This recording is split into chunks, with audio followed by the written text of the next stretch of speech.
आज मटकीची अशी तरीदार उसळ अगदी झटपट बनवली। झाले असे की मटकी, बटाटा, मटार आणि टोमॅटो यांची रंगीत महफिल पाहून व्हिडिओ काढण्याचा मोह झाला।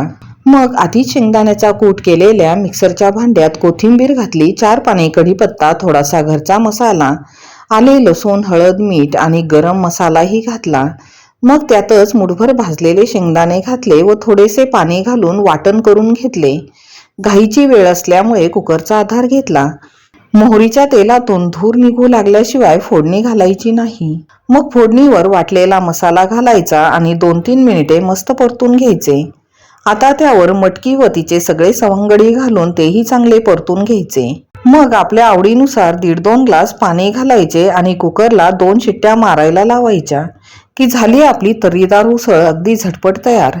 रेसिपी आवडली असेल तर आपल्या चॅनलला लाईक, सबस्क्राईब आणि शेअर करायला विसरू नका। धन्यवाद।